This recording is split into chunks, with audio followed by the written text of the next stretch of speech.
What up? What up? What up? It's Thursday, the recap lunch hour, not in the palatial recap studios today, in the palatial McGuffey studios. Ryan McGuffey here on the recap. Plenty to talk about. I know I got some friends joining along the way today. So fire away in the comments. We'll get to all the questions, comments, concerns. You know, I'm kind of sick of talking about this team almost, which is crazy. Are the Bears, or have things gotten back to normal at Hallis Hall now? And I say normal, they're a complete mess. But now that the OC situation's kind of a thing of the past, are we ready to move on and talk about the Packers? By the way, we're going to talk about this too. It's time to, there we go. It's time to represent. We're going to get into the Monon Bell. I'm going to educate a lot of you people about the nation's best rivalry you don't know about. And if you know about it, well, then if you know, you know. King's here for some Guff time. I'm here for some King time. Let's go. Come on, King. What do you got? All right. So are we ready? Are things back to normal? And I put normal in quotes a little bit because what does normal even mean anymore for the Chicago Bears at Hallis Hall? I do like what Thomas Brown had to say yesterday. He won the press conference, but in this town, winning the press conference is about all that's happened lately in terms of winning. Winning press conferences don't win games. I would like to, and then there's this, you know, we heard this earlier this week about the veteran players asking for Bears to bench Caleb Williams. Okay. So rumor has it now going around that maybe Tyson Bagent's dad's involved with this. I mean, are we kidding about what's going on? The Bears have refuted this. Players have said this is not a story, that this did not happen. The veteran players did not go to Eberflus and company. Okay. But then are we back to normal? I don't know. Normal to me means that we can just put all this noise behind us, move forward with the biggest damn rivalry in the NFL. It's rivalry weekend across the palette here. The one on Saturday that I'm representing, we're going to talk about it. Rocky, would you bring back Lovie Smith?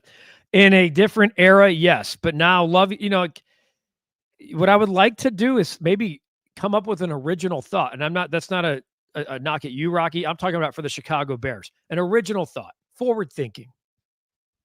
We haven't done that in a while. Kevin Fishbane yesterday, if you have not seen the clip of Kevin Fishbane on Rich Eisen, describing how the Bears got here and the last 12 years of repeating the same thing over and over and over and over again, talking about insanity, about how coaches were hired with quarterbacks they didn't pick, and then GMs were hired with coaches they didn't pick, and how ever since the Phil Emery, Lovie Smith experience, we've been recycling that same idea over and over. I bring it up because of the question, Rocky. Ira, what's up, man? Good to see you again.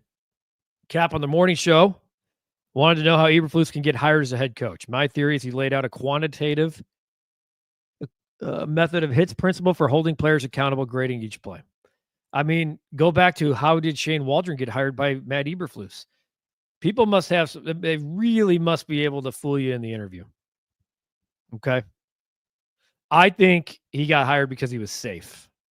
I think he got hired because he wasn't going to rock the boat. He wasn't going to ever be the face of the franchise, and that he'd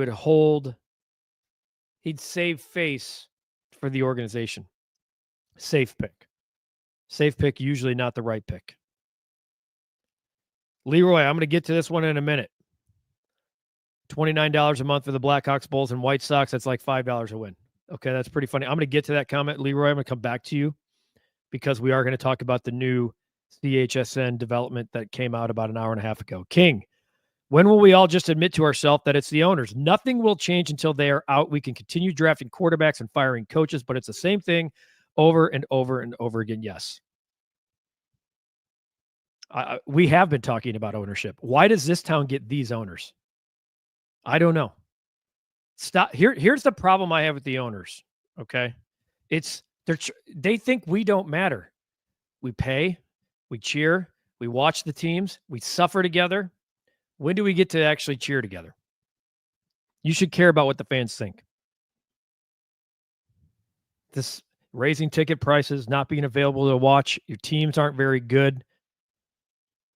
We have dysfunction everywhere. No one's selling, King. No one's selling. Michael Grace. I just spent some time with my guy. Look at who's on the show. Shout out to my guy, Michael Grace. He knows what I'm talking about. He knows. We'll see him this weekend. On a scale of 1 to 10, how excited are you for Sunday's game? Feel like the hype isn't as high with everything going on at Hallis Hall.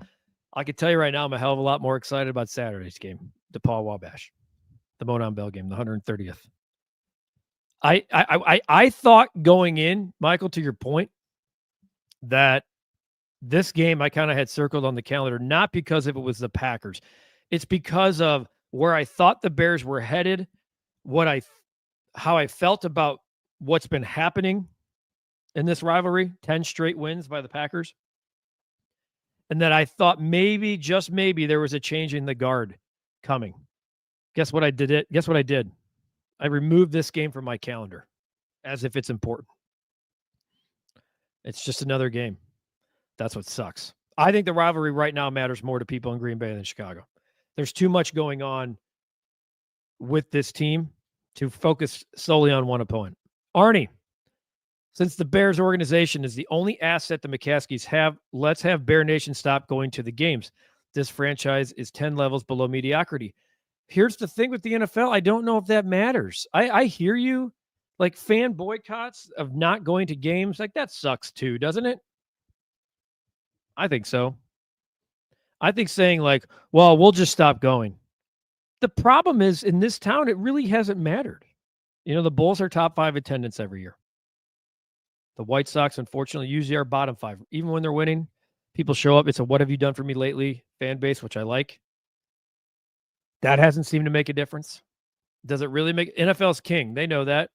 The TV money alone is astronomical. I hear what you're saying, though, Arnie. ST-Dub. I'm going to subscribe to CHSN because I love hockey, for better or worse. Okay, let's get into this then. Let's get into this.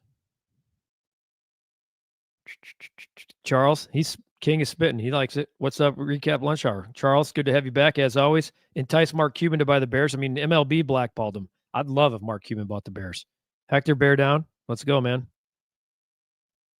Breck Bear. Ding, mother effing dong. You're damn right, my friend. You're damn right. We're going to get into that too in a minute here. Lastly, King. Are you serious? My man. Why don't you identify yourself from the top? You kind of did when you said you're here for some Guff time. I'm here for some King time. Let's go. The unfortunate truth is Bears ownership can change. Only changes if it's no longer profitable. Well, it's the NFL. And that's going to be a moneymaker for a long time. All right, so let's go. Let me get to what this CHSN stuff is. Everyone's asking. Okay. So CHSN, the new network in town, Blackhawks, Bulls, White Sox. They're launching a direct-to-consumer app on Friday. It's $19.99 per team. It's $29.99 for all three. Are you in or are you out? I've seen some comments. Right now, the bulk of us, including me right over here in my TV, I do not have an antenna. I don't have DirecTV. I do not get CHSN. Part of that is just my unwillingness to go out and buy, and I don't want cords. I just don't want cords plugged in and hanging down. Sorry, don't want it. So they have a new direct-to-consumer app, which I think is great. The teams aren't very good right now, but the diehard, the first Hawks game I got to watch was one on TNT against the Red Wings. You know, it's another streaming service here that we're asking you to pay money for, that they're asking you to pay money for. $30 for all three teams. Let's get into some of these comments. I just saw STW23. I'm going to subscribe because you love good. Hey, good. And you have the option to go $19.90 if you just want to watch the Hawks. That's a nice option, and it should be good to be able to get the channel none of us have watched. Leroy, this is making a joke at the expense of three bad teams right now. It's like $5 a win. Hey, the Bulls won a pretty dramatic game last night. I would have loved to watch. 124-123 over the Knicks. They've won 5 games. They got to be careful if they're trying to get Cooper Flagg, because they are winning too much. I don't think that was the plan going in, but, we'll see. But I don't know. I can understand. I'm part of the frustration. I understand what's going on. Like not being able to watch the Bulls and Blackhawks sucks. To be in a town like Chicago, to sit here and wait for this. I do think it's all going to work out. I do. I've been a part of this business specifically with those teams for a long time, as many of you know. And I do think at the end of the day, it'll all work out. Like to me, it's got to be figured out by opening day. It's got to be available to people. You got to have baseball. You just got to be there. It really sucks. Shea Boyle, what time is Bunker Bucks? Stay tuned, my friend. Stay tuned. There is a version of that that might just be coming to the recap. For all of those who are longtime followers, and Shea Boyle is certainly one of them, me and my old teammate Sarah Lauk used to do Bunker Bucks live from the bunker. That's back in the day when streaming was like new with trivia and prizes to give away. So, Shay, appreciate you chiming in. Stand by. Charles, fan boycott sucks, but what would we be missing out on? This is kind of what I'm saying. Who wants to pay to watch a loser team? I know I won't be going to another game or buying any merch until we're bona fide winners. And, you know, fan is short for fanatic, as we all know. You have the right to boo. You have the right to cheer. You have the right to boycott. You know, I think you have the right to voice your displeasure, not buy stuff, not go to games. Totally get it. Yeah, I agree with you. All teams aren't the best. And that's another option. You know, you have the right to not pay $30 a month right now until you feel better about watching these teams. So I guess part of that makes sense. Jess, loyal fan of the recap lunch hour. I'm out. I haven't seen a direct app so far from a sports team that works well, and the teams that are playing are terrible. I canceled Marquee because the Cubs were terrible this past season. Again, part of being a fan is having the right to choose. If we're going to be asked to choose how to watch our teams, this choice boils down to our pocketbooks, our wallets, our bank accounts. Okay? $30 a month. Yeah, that's real money, folks. I mean, you're asking $360 a year just to watch 3 teams. I get it. I don't think it's by the way, I don't think it's like astronomical and crazy.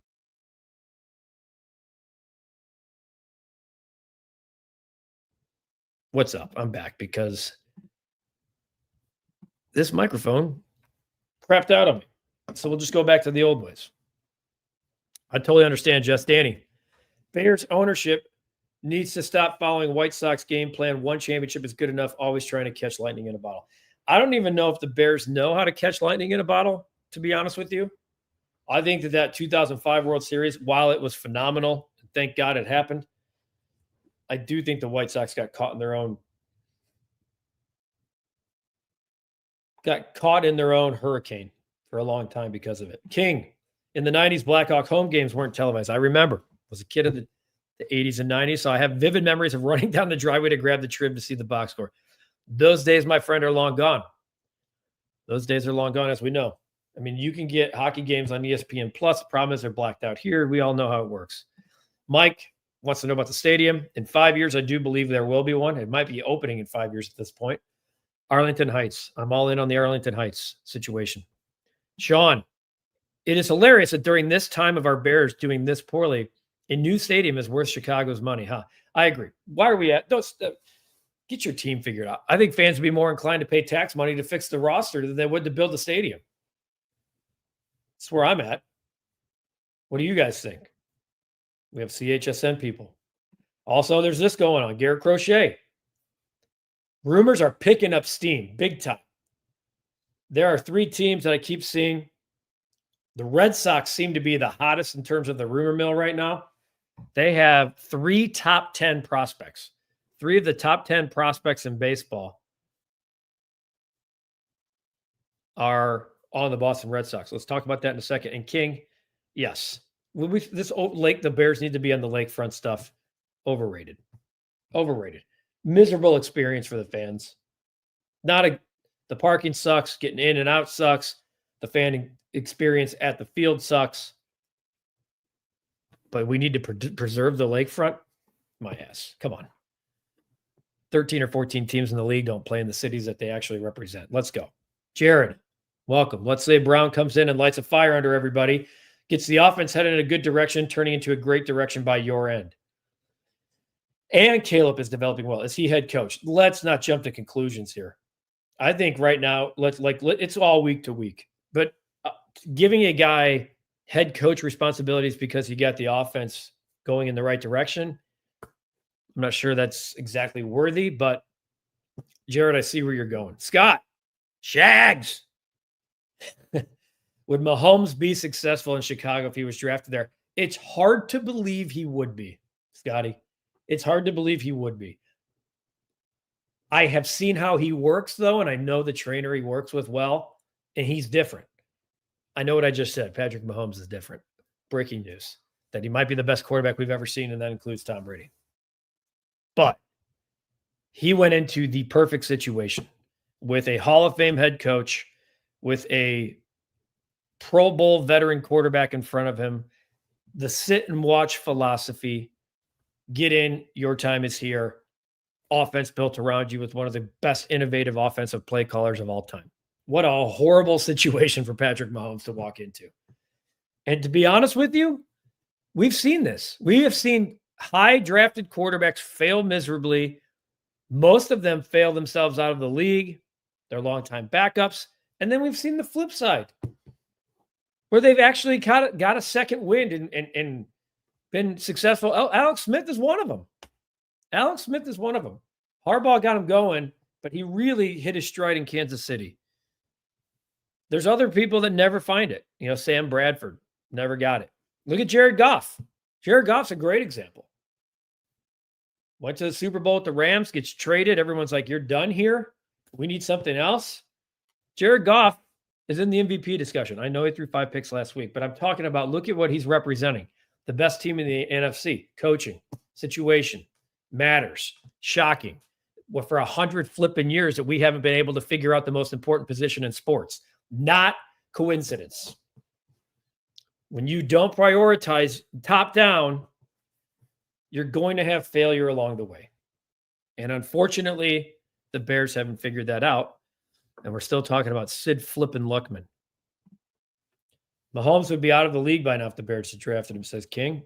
I don't think Mahomes is even close to Brady at this point. Some people would like a conversation about that. I don't know how we say he's not close. I mean, he's doing things no quarterbacks have done. He's played come on. He's going to come. He might be the closest thing to 7 Super Bowls as we'll ever see. Driving on Lakeshore Drive is terrible. Horrible, says Sean. Make the old stadium a historical site where people can visit. Give the field to Chicago and its local sports teams for big games. Yes, that's what I'm saying, man. It's not even driving. Commute there. It sucks. Take the Metro. You had to walk 2 miles. The L. It's just, you get 62,000 people, which is second lowest in the NFL. And then you funnel them in like this. Miserable experience. The amenities, not great. Wi-Fi sucks. What do you want me to tell you? They need to change. They need a stadium. Garrett Crochet, maybe he goes soon. Maybe he doesn't. And then, my favorite. Let's go. Got the sweaters back out. You guys who, those who know, the old vintage. These are for the select few. You'll be here this weekend. All right. The number 9 team in the country. It's the rivalry you don't know about that you should. They'll make a pick on College game day. Okay. They will make a pick on College game day for this game. It's a you gotta go. Okay. Come on down to the Monon Bell game. First of all, no tickets available. They sold out in 4 minutes. We are showing it on a big jumbotron out in the parking lot. Best Division I tailgating. Division I ass whipping, because that's what's going to happen. And I'm not afraid to put it out there. We won 4 when we were there. DePauw's got bigger goals than beating Wabash. And on Saturday, it's just part of the plan. Take your licks and up to Crawfordsville. Bye-bye. Bye-bye. Charles, to me, doing things that no quarterback has ever done still isn't enough to be compared to Brady. I mean, look, he's got 12 more years before we start actually going GOAT. Mahomes doesn't even have half the ring. Okay. Leaving a team at 45 and winning another bowl. I understand that he doesn't, but I'm digging this up. How many rings did Tom Brady have at this point in his young career as well? I mean, he's doing things on pace. Come on, folks. He's doing things at his record as a starter is 83-22. That's insane. His record as a starter is 83-22. I mean, I understand that he's not Tom Brady yet, but come on, folks. Here, I'm digging some stuff up here. Patrick Mahomes is already a top 50. He's almost top 50 all time in passing yards right now. He's almost top 50 right now. You want to talk about passing touchdowns? Probably the same. Patrick Mahomes, 37th all time in passing touchdowns. By the end of the year, he'll be top 30 all time. And let's not confuse the fact that he's 29. Okay. And he's not even having a great year. Mike, how about, dude, next, you know what? All I do is win Google me. That's outside the box thinking, Mike. Outside the box thinking. I love it. I love it. That dude gave Indiana an edge. You know what's great about this guy? There's two ways to exist, I think, in college football. You're an NIL school that you're basically paying for your roster like Ryan Day and Ohio State did. You're competing with Alabama, Ohio State, Georgia, etc. Or you're living in the portal. That's how IU is going to exist going forward. You got to have somebody that's not afraid to live down there and tell you how good you can be because of it.